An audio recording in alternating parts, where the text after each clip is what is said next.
Hey, everybody, welcome back. It is Thursday, and that means it's time for another virtual happy hour. I'm your host, Greg Avola, founder of Untapped. Super excited you're here today. It is a beautiful day out here where I am in sunny Connecticut, but also the sunny state. I'm going to bring in my guest here, John Holzer from California. John, thank you so much for being part of the show. Hey, Greg, how you doing, man? I'm good. Thank you so much for being here. Yes, I can hear you. It was a little bit of delay there, but we got it. We're all good. So that's awesome. Well, thanks for joining us today, John. We're going to get all the stuff that you're working on, but the most important part of our virtual happy hour is the beer. And so, John, what is in your glass this night for our show this evening? Well, on the way home from work, I stopped by my favorite liquor store, La Bodega in Riverside, California. Not so subtle plug. And I picked up a beer from Gunwale Ales out of Costa Mesa, California. This is their Tropical Downpour Hazy IPA. Mm-hmm. And I figured it'd be appropriate to pick up something super local. I mean, I live in Riverside County in California. They're from Orange County. But Gunwale is one of SoCal's newest breweries. They've been around for about 2 or 3 years. And they're making some awesome stuff. Kevin Hammonds, who was formerly of the brewery, is their head brewer over there, and he is making some dope beer. Nice. Well, I've gone local as well. I picked up this beer a little while ago, but haven't had a chance to try it. It's a collaboration with Beard Brewing, which is located in Connecticut, and Pipeworks out in Chicago. This one's called Dogs versus Shinobi. I love the little logo on the front there of the dogs there. I say New England double drop New England IPA with guava puree added. So it's going to be interesting. I've yet to have this yet. So if you're out there right now, have a beer in your hand, crack it open, and make sure you check in your beer on Untapped and tag the location Untapped at home. It's a great way to let everybody know that you're safe out there, and also that you're drinking with friends virtually, which is the most important part. So yeah, as I really mess up this pour badly, I'm not even going to show it how bad it is, but cheers everybody. Look at that. It's horrible. But thank you so much for joining in, and enjoy your beverage. That beer looks like 2020 right there. That's a good point. It is delicious though, so maybe not as 2020. Yeah. From that perspective there. But ultimately getting into this here with you, John. Tell us a little bit about what you're doing, the Four Brewers podcast, a little bit about what your background is in this subject here. So I am part of a podcast called the Four Brewers Podcast. We've been around since 2014. I host that podcast with my friends Jason, Greg, and Tim. Tim, who is your co-founder of with you, Greg, of Untapped. We've been around, like I said, since 2014. We kind of were an offshoot of the previous podcast I did called Brew Thursday that I joined in, I think, 2009. And originally Four Brewers was myself, Matt Becker, who was from Brew Thursday, and then Jason Harris and Greg Nagel. And then a couple of years ago, Matt left the show to pursue a career in he wanted to become he wanted to work at a packaging brewery, like a really big brewery. And so before then, he was working at really small craft breweries, like professionally, making some really good beer, won a couple GABF medals. But then he moved to North Carolina to work at Oscar Blues. He was there for about 1.5 years, and now he's back in Southern California working at Brewery West. He's no longer on the show. Tim took his spot, but Matt does dip in every now and then. But yeah, we've been going strong for the last 6 years. Things have changed since March and the whole lockdown. We're recording remotely. That's a whole new avenue of podcasting for us because I have this studio that I'm in my house that I built specifically for us. But yeah, we're still carrying on and doing our thing. Very cool. I want to shout out to Kurt Mackey. Says he always cracked me up, Greg, for the horrible pours. I'm sorry that I can't get the pours right, but one of these days, Kurt, I will. I promise you on that front here. So if you join us late, we're talking to John Holzer, who is the one of the co-hosts of the Four Brewers podcast. If you want to ask John a question or get him on the hot seat, please use the platform you're watching it on, YouTube, Twitter, or Facebook. Put the comments in there, and we'll be sure to see if we can show them up on the screen like I just did with Kurt and all about that. John, we talked a little bit about Brew Thursday, and that name seems familiar to a lot of Untapped users out there because you may have been seeing it in a badge that looks kind of like this. Yep. Tell us a little bit about what Brew Thursday is and how you got in contact with him and myself to create this badge that people love every single Thursday. So Brew Thursday was a podcast, like I said, that I joined in 2009. It was originally started by Steven Johnson, who is now Stephen Day. He got married 4 or 5 years ago. And Without getting too deep into the history, I was in a band at the time called Better Luck Next Time, and I was really getting interested in podcasting. I did a couple little video podcasts on my own, but nothing that ever really took off. So Steve was doing a podcast with his friends called New Brew Thursday, where they would get together every Thursday and obviously drink a new beer. And those two people on his show departed. They went their separate ways. And one of our friends on Twitter talked to Steve and said, "Hey, I know this guy, John, that is really interested in podcasting. He's got equipment. He might be able to help you out as far as production goes and be a host on the show." Steve came over, talked to me, and then I joined the show. Long story short. At that point, I took over all of the production stuff, just like I do with Four Brewers, where that was a video podcast. And we do an audio podcast on Four Brewers. I recorded everything. I edited everything every week. We literally got together every week, not on Thursdays, usually on Fridays, and recorded a show. And, we'd open a new beer. We eventually brought in Bill Sysak from Stone Brewing Company. That's who he worked for at the time. And now he owns his own brewery called Wild Barrel Brewing Company out of San Marcos. We brought him on to do food and beer pairings, and that was very successful. We went all around the country doing shows at breweries and talking to people, and it was a lot of fun. Going back a little bit, though, when we first started, I want to say in 2010 is when we hooked up with Untapped. And you guys hit us up and said, "Hey, we want to come on the show. Maybe, if you let us on the show for some promotion, we could do a badge for you or something." And we thought that was really cool. Tim. I don't remember that conversation, but yes. Well, honestly, I didn't have the conversation. That was Steve. So maybe it happened. I don't know. I was not a part of it either. But so we met up with Tim and we did a show at Library Ale House in Santa Monica. With Dr. Bill too. We did some food pairings and drank some beers. It was really fun. And however we got a badge, we then got a badge on Untapped for New Brew Thursday. And Tim, he's like, "Well, do you have any ideas for the logo for the art on the badge?" And I'm like, "Yes, use my logo that I made." And that's what it is. So that was our logo from back in the day. That's and fast forwarding a little bit in the future, once I parted ways with New Brew Thursday in 2014, the badge lived on. And so, people would earn the badge and like, "Yeah, I got New Brew Thursday." But if you really look close at it, at the badge, you see all these names on it. And you're like, "Who are these people on this badge? Like, this doesn't make any sense." And I would like laugh at it and go, "Well, eventually I'm sure Untapped's going to either, trash it or change it or something like that." And you guys eventually changed it, which I thought was appropriate. Yeah, so we reached out to you, John, about this a little while ago, and we said, look, we had a link to New Brew Thursday in the badge description, and it was actually just a 404.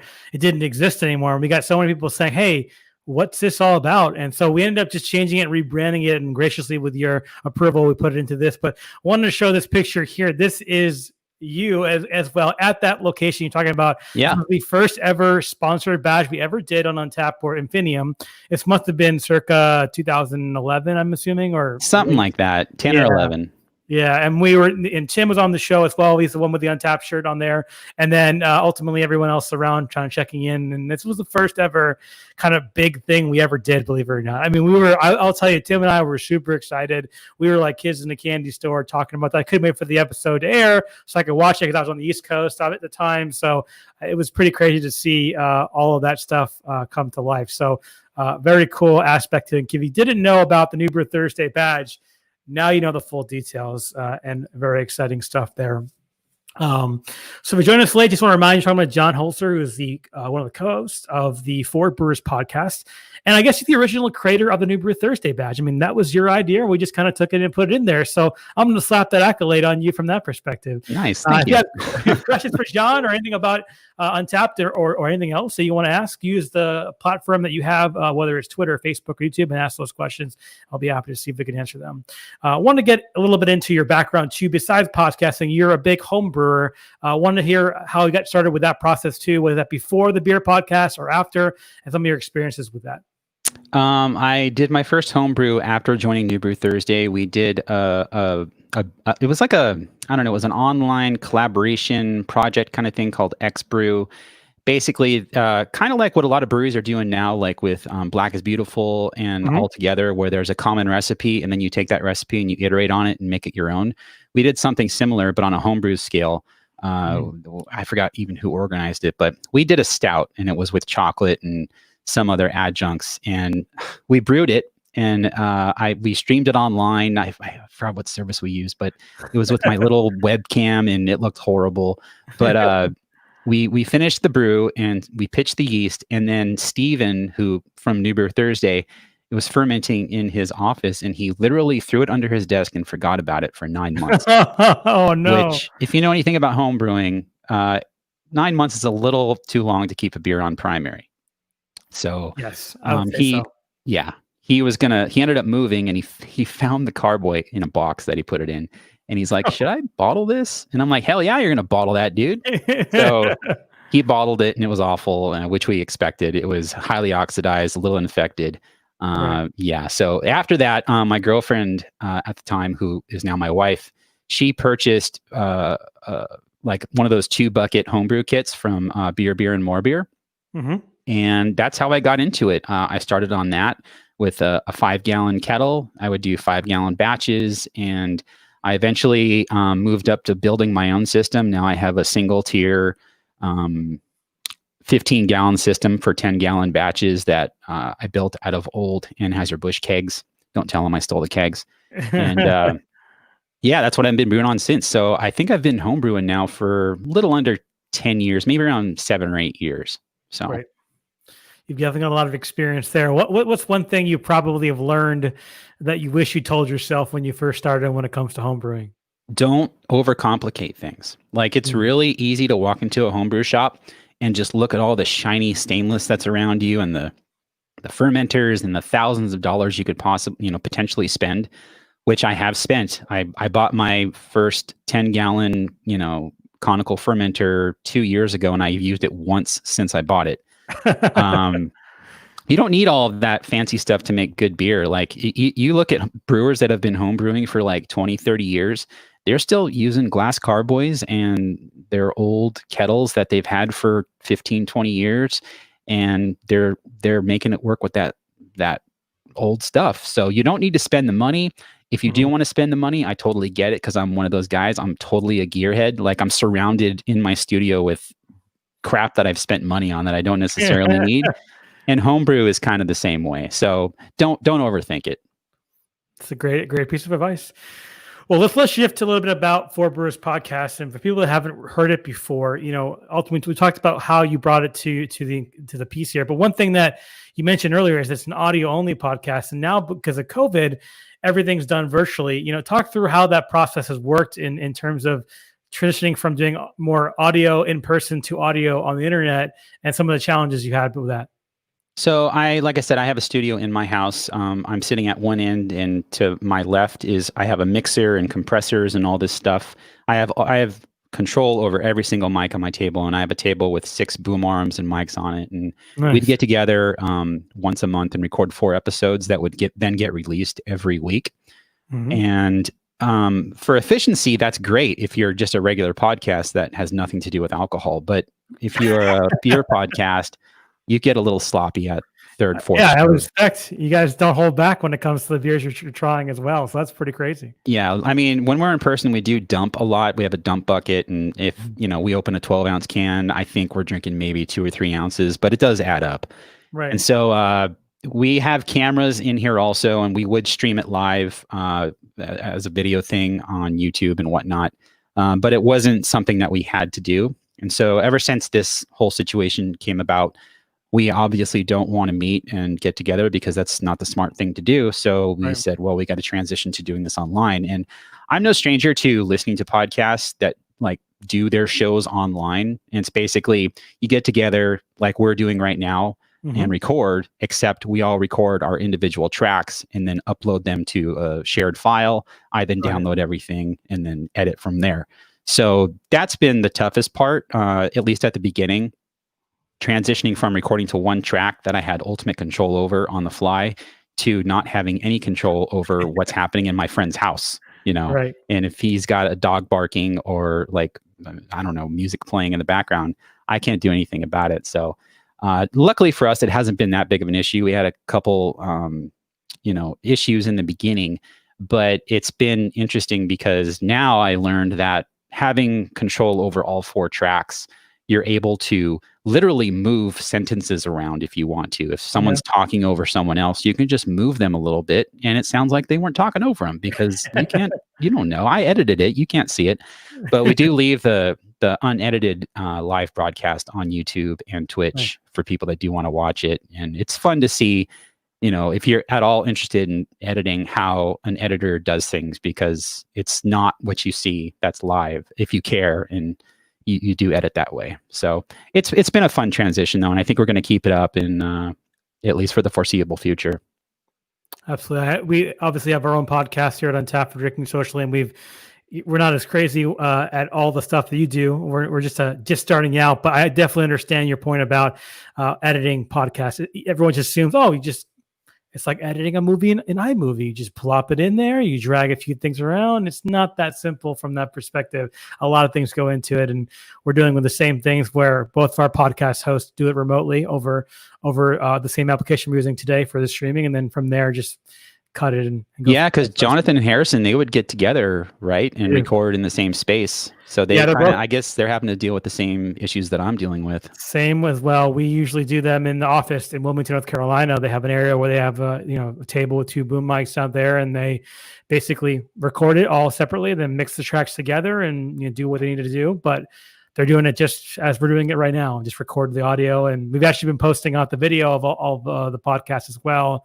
As everyone's doing video nowadays, why not jump on that train? So it's been pretty interesting to see that from a podcast stuff. Even like a lot of the podcasts, at least that I listen to, like if you're familiar with tech podcasts, like the Relay.fm network, like that's all remote. Like I don't think they have any podcasts that they produce that are where there's more than one person. Like they're all online. The Accidental Tech podcast is the same way. They're all in separate locations, but if you listen to it, you can't tell because the editor, they have the gear to make it work, and the editor makes, Marco makes sure that everything sounds good, in post.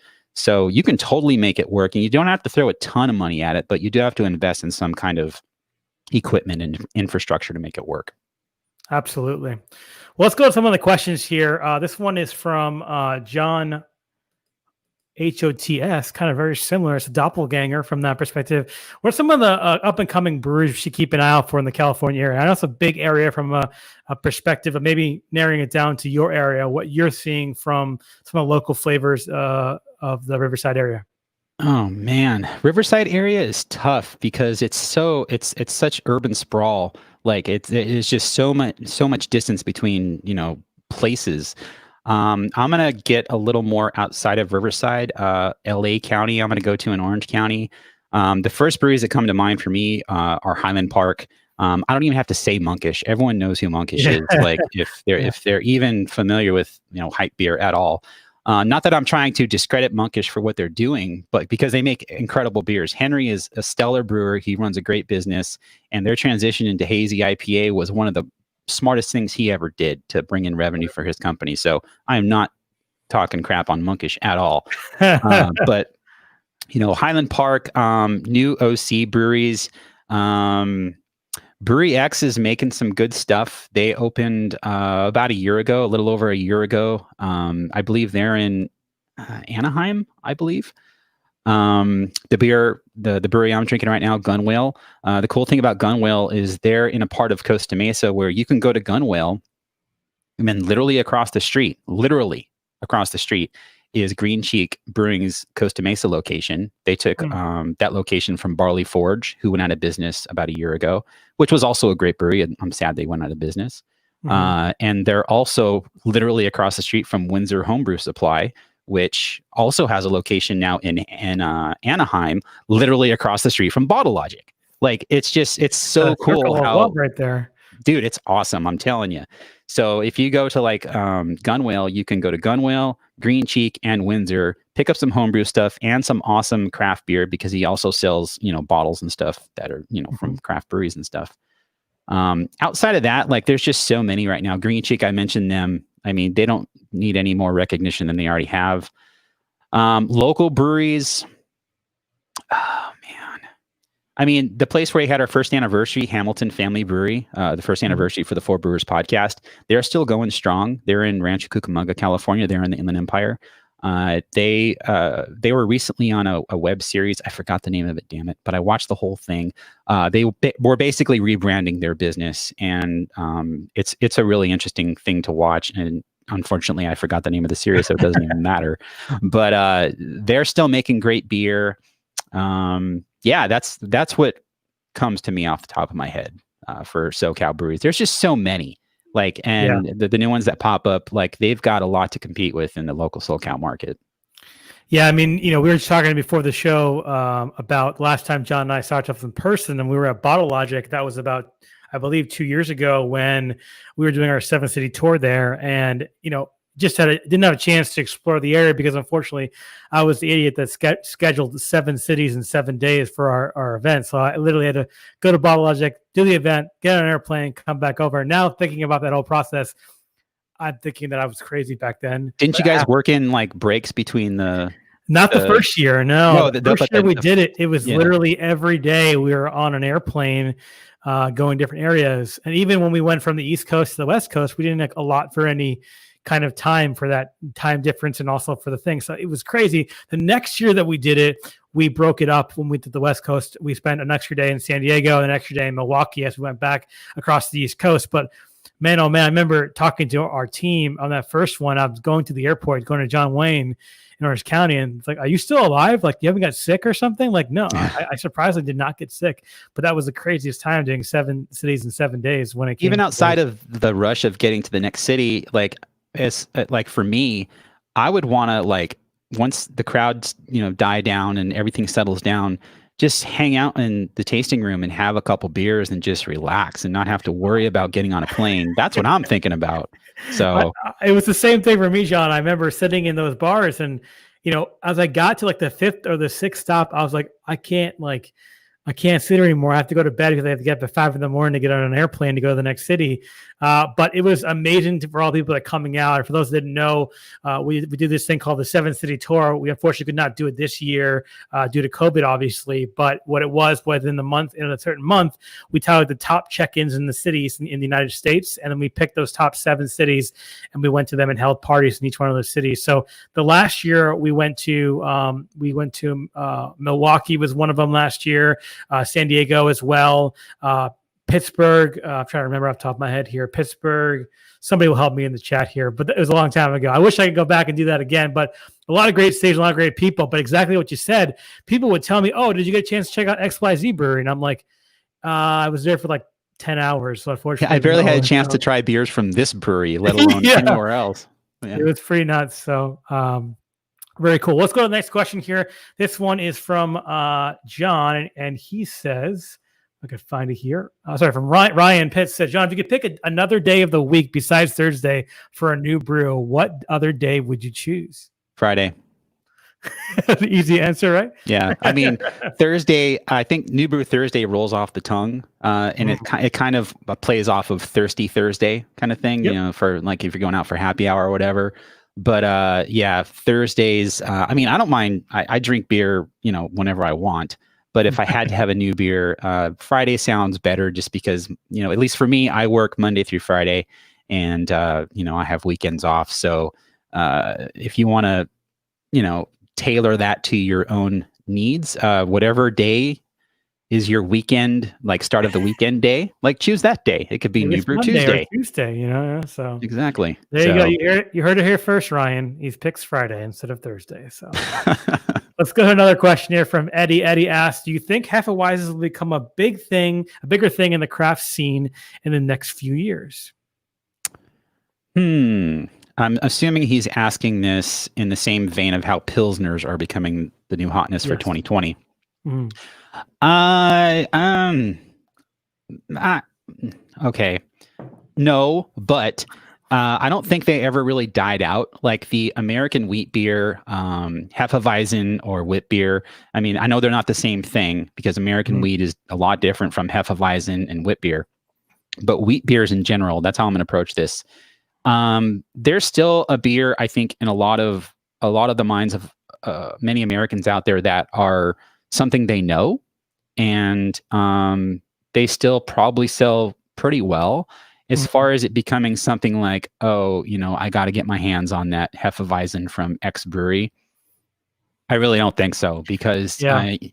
I mean, Pilsner's the cool thing about Pilsner and lager is, lager is the most popular beer style in America. Like, look at Mhm. all your big macro brands. Like, they're big because they make good beer. Of course, that's a very subjective statement, but Yeah. the reason they are, 80% plus of the beer industry is because, like, people like to drink those beers. And so it's only natural that when craft breweries make pilsners or lagers, like, they're going to say, yes, I can get this same beer from my local brewery. Of course I'm going to do that. Mhm. Hefeweizen's not so much. I can't name, outside of like Pyramid, maybe, are they really crushing the Hefeweizen wheat beer scene?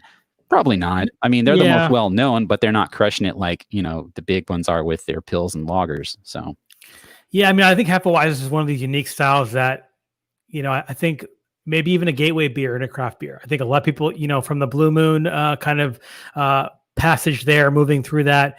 I mean, I have to agree with you, John. There's not a whole lot of like Hefeweizen people go goo goo gaga over, and it doesn't mean they're not good beers. I think just because the popularity has never really died out.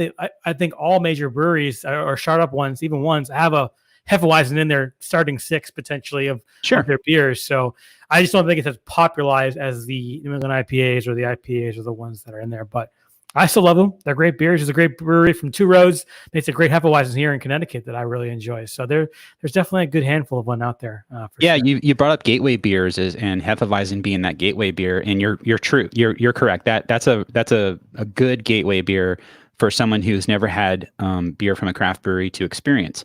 But the cool thing about all these breweries now making pills and lagers is, like, if you take your family to a tasting room and they're, that's unfamiliar territory for them. They Right. don't know what to do at a tasting room, and they don't know what to order. If they have a pilsner on tap, there you go. That's your gateway Yep. beer right there. You don't Mhm. have to convince them, like, trust me, you'll like this. They already know what it is. And it works out perfectly. And I think that's also part of the reason why pills and lager took off so much in 2020, just because it's such an easy way to, get your foot in the door at a craft brewery's tasting room. Yeah, absolutely. I think it's one of those things where it's just a common drink. You're not going to walk into a craft brewery for the first time and order the double dry hopped imperial stout, etc. From that Oh, I perspective. would. Yeah, I mean, I would too. But if you're starting out in your craft beer revolution, Yeah.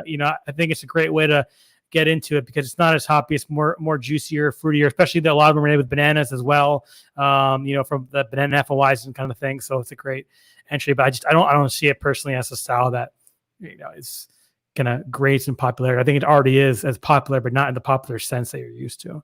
If it does gain popularity, then I'm here for it. I'll buy some Hef. Yeah, me I don't too. care. Absolutely.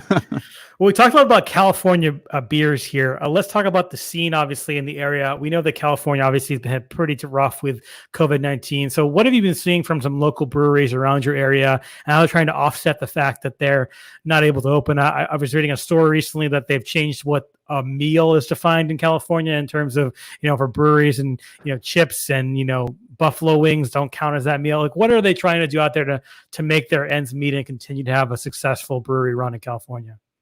Well, without getting into the politics of it, the problem is a lot of tasting rooms were just tasting rooms. They didn't offer food, and if they Right. did offer food, it was a food truck. And Mhm. did that qualify them as being a restaurant?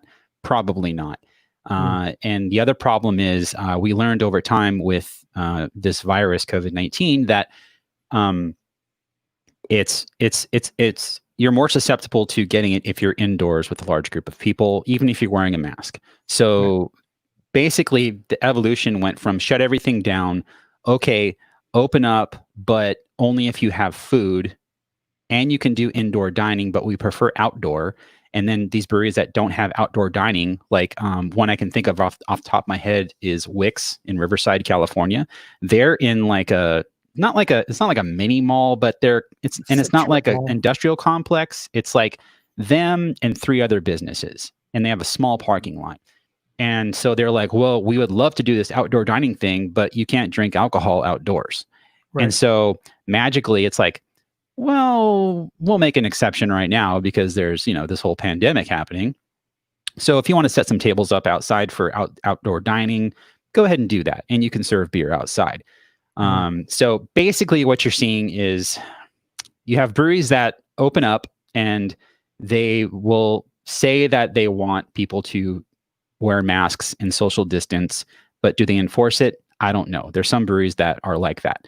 There's other breweries that are like no indoor dining, only outdoor, and they've modified their setup to accommodate outdoor dining. That's what I'm seeing the most of. And now you can bring a food truck in, and that food truck, as long as you're purchasing food with your beverage, you can sit at a table. It's usually no more than 6 people, and you can drink beer and eat your food. And then it went back to shutting everything down for indoor dining, but keeping outdoor open. And that's how it is right now. You can still do outdoor.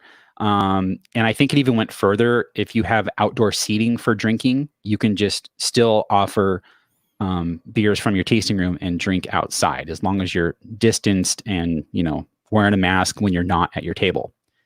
The other thing I'm seeing that is really cool, like a silver lining to this whole thing, is the way crowlers and beers are purchased from a tasting room. Like before, you would go into the tasting room, and if they had cans for sale, you'd buy cans of beer, or you'd order a crowler, you'd wait. There's people at the tasting room, sitting there at the bar, drinking beers. It's kind of chaotic, which I love all that. It's fine.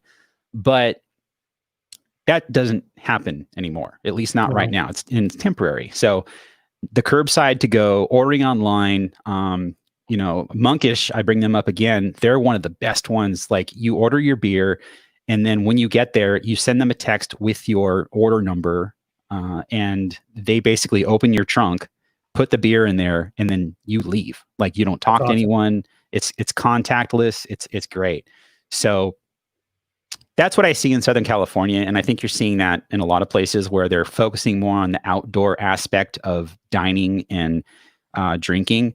And we're learning that it's not such a boogeyman idea to drink alcohol outdoors. Like, especially if you're in like a business park, it's not like you're doing it in the middle of your street in your neighborhood, like getting drunk. Like, I mean, you're being responsible. And like, if you can drink inside, why can't you drink outside, as long as everyone's like keeping everything together, and that's what I'm saying. You bring that up about the outside drinking, and in Connecticut, that's always been a thing. There's never been an issue with that, of people drinking and having breweries have spots outside. But I think a lot of the issues that people don't realize is that breweries typically are tap room only, like you mentioned. That's typically most one of these startup breweries have. There's no, in a food truck is possible. They may not even have enough space to put them in their parking lot or something like that. So a lot of them don't have food from that perspective, and those are the ones that get hit a lot harder from this pandemic from that perspective there. And we've talked about it before, and before the show here, a lot of breweries are in really poor shape, but a lot of them are picking up, and we see a lot of chatter in the chat right now about a lot of online to go orders pick up. A lot of breweries here in Connecticut that just changed the law where you can now deliver directly to a customer. So typically you had to go from brewery to individual distributor to person. Now you can actually deliver right from the brewery to your house, which is great. In California, is that still not a thing where you cannot deliver directly to them, or is that allowed from that perspective? It's been allowed for a while. If you're a California-based brewery delivering to someone in California, and I think it applies to like Nevada and maybe Arizona. I'm not sure on the details, but definitely if you're California to California, you're good to go. And so that's fine. Services like Tavor, like they take advantage of that. I think they ship outside of California too. I don't want to get involved in that conversation because I don't know how they do that, but that's always been a thing. The thing I like is breweries that typically don't sell online, like Cellar Maker from San Francisco. Like, there's no way I'm getting my hands on Cellar Maker beer unless I go to their brewery to pick it up.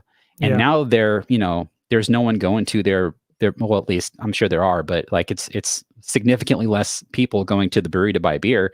It's like, we have to sell this packaged beer somehow.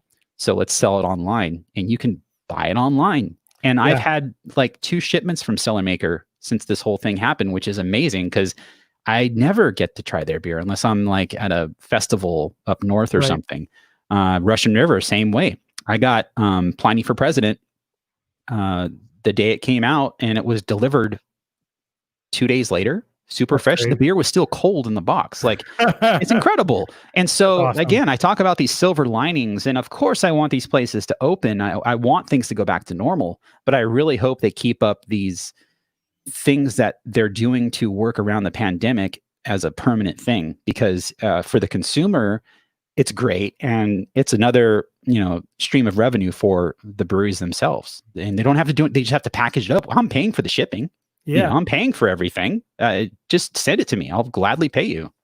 And there's a lot of breweries. I know New York State has that now. So breweries in New York, you can order like Three's Brewing. We had them on the show a little while ago. You can order anywhere in the state from there. We talked to Paul Shim last week. He talked about the New York beers that he can be able to order. So I'm excited for those changes for sure. But it's going to be a long road in my mind before everything gets back to normal from this. We were talking earlier. I think fundamentally the concept of drinking in public is going to change forever from this pandemic here. And it's going to be interesting to see how that plays out in the future for particular beer drinkers and how they feel comfortable in bars and restaurants again. It's going to be a really weird thing for sure. I mean, it's not taboo in Japan to order a beer from a vending machine and drink it on the sidewalk. Yeah. Why should it be taboo here? It's a perfect choice. Perfect. Well, John, thank you so much for being part of the show this evening. I had a great time talking about all the great things in California, your podcast, and good to know Tim is live and well and doing other things in the podcast world. So shout out to Tim out there if you're watching there. I want to give you an opportunity, John, any last minute plugs that you want to make. People can find you on the interweb and anything else you want to share. I just want to say Black Lives Matter, and that's first and foremost. This week, we donated just under $600 to the NAACP Legal Defense Fund, which I'm not bragging about that. I'm just saying Black Lives Matter, and we made our contribution. So please consider supporting causes like that if that's something that you are passionate about. If you want to check us out, you can go to fourbrewers.com. Everything's there. We are on all of the platforms, on YouTube, on Twitch. Sometimes we do some gaming, some co-op gaming. It's usually Greg and Jason that do well, and I'm there and I get drunk eventually and I just leave the game. But it's like I said, we're doing everything online now. It's super cool. Again, it's weird having to adapt to this new situation, but it's also cool to have all of this stuff available to us online, and you can watch us whenever we're streaming or doing anything. So yeah, fourbrewers.com, twitch.tv/4brewers, and that's pretty much it. Awesome. Well, follow yourself on Twitter. Give us your Twitter handle, John, because I know that if you're into beer, politics, California, he's got it all. So you can follow him. I actually just set up a tweet delete, so my tweets get deleted at the end of the month. So that's awesome. Yeah. Be warned, like, I'm a beer geek and a tech head, but I also am very passionate about politics, and I say what I want on Twitter because that's what Twitter is all about. So if you want to follow me, I'm at John Holzer on Twitter and pretty much everywhere else. If you're on any kind of gaming platform, my name is usually JHolz, JHOLZ, or JHOLZZ. And that's how you can find me. There you go. Thanks very much, Sean. We appreciate your time, and thanks for being part of the show. Thanks, Greg. Had fun. Awesome. Well, thank you very much for watching, everyone. Really appreciate it. A couple of show notes just to let you know what's coming up on Untapped TV. I'm really excited for this next Tuesday. We've got an awesome opportunity to talk to Dennis Crowley, the founder of Foursquare, the platform that Untapped was basically built off of and still uses this day. So check us out next Tuesday at 7 p.m. and we'll be happy to chat with him on all the great things with Foursquare and Swarm. And then following that, another new face to the Untapped TV, we have Jeff Altworth, who is the editor and founder of Beervana blog out there in Portland, Oregon. Does amazing things on there at beervanablog.com, and we're excited to have him next Thursday as well. Check out untapped.tv. It was rebranded this week, brand new interface and look and UI, nice smiling faces. It's going to be awesome. So check us out. Again, untapped.tv. You see all the scheduling notes. If you want to have the audio version only, check us out on all the podcast platforms. We're all in there as well. And again, any feedback that you want to give to us about shows, people to have on the shows, maybe some people to teach me how to pour a beer correctly, let us know at beer@untapped.com, and media@untapped.com. I don't think beer exists, but we should probably create that one. Media@untapped.com. I'd be happy to answer your questions. So thank you so much. Have a great weekend, everybody, and we'll see you back here on Tuesday for an interview with Dennis Crowley.